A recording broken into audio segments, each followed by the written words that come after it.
But right now, let's give you your latest update with the tropics. So as of 8 a.m. this morning, we now have Hurricane Imelda from Tropical Storm Imelda, which we've had for about the last 24 to 36 hours. So Hurricane Imelda is a Category 1 storm with 80-mile-per-hour winds.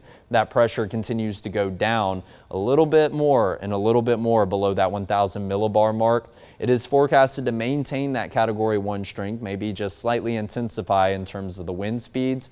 But before it goes over Bermuda, or right there around when it goes into Bermuda, I think this icon right here is overlapping the island right there, forecasted to briefly pop up into that Category 2 status. But after it moves past Bermuda into portions of the cooler Atlantic Ocean, where that water is a lot deeper over to the east and eventually a little bit cooler in those higher latitudes, it is expected to steadily weaken, but it does look like it still has a lifespan into the beginning of the weekend as it moves just to the east of Canada. But the important thing is it is moving to the northeast at 7 miles per hour. So that northeasterly direction continues to steer Hurricane Imelda away from the United States. So after today, I really think the impacts are not going to be there for the southeast United States. And then, of course, Bermuda is going to have to turn their attention to Hurricane Imelda.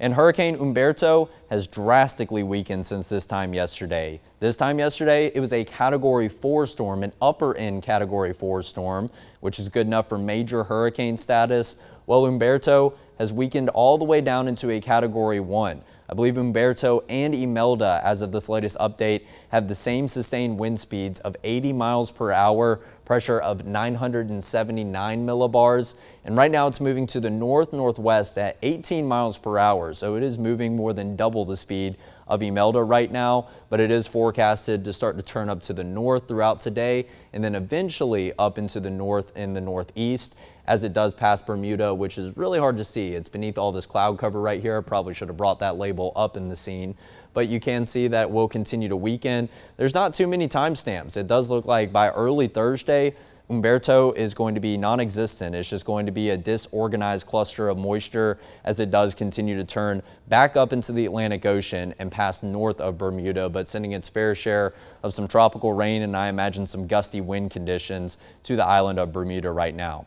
So that's where the only watcher warning tropical wise does remain. And we actually just got an upgrade from the hurricane watch that was in place as of this morning into a hurricane warning, which you see highlighted in that kind of hot pink and purple color. So it's going to go for the entire island of Bermuda that hurricane force conditions are going to be very likely within the next 36 hours. So a hurricane watch is just meaning hurricane force conditions are going to be possible within the next 48 hours. But once you start to get closer and closer to the time of impact, you can see that watch upgraded into a warning. And what I mean by hurricane force conditions, that's going to be winds of 74 plus miles per hour.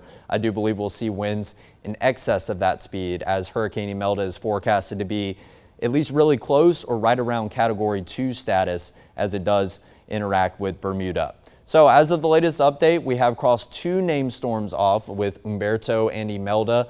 That was our 8th and 9th named storms of the 2025 Atlantic hurricane season. What's going to be next is our 10th named storm, which is Jerry. And of these 9 named storms that we have had so far, 4 of them have now claimed hurricane status, and of those 4 hurricanes, we've actually had 3 of them that have popped up as major hurricanes. That was Humberto, that was Aaron, and that was Gabrielle. Hurricane Aaron got Category 5 status, Humberto got Category 5 status. I'd have to go back and do some research, but I'm pretty sure Gabrielle only got up to Category 4 status. But very thankfully, most of those major hurricanes have not had any implications in the United States besides some increased rip currents. A lot of these storms so far in the hurricane season have stayed well out at sea.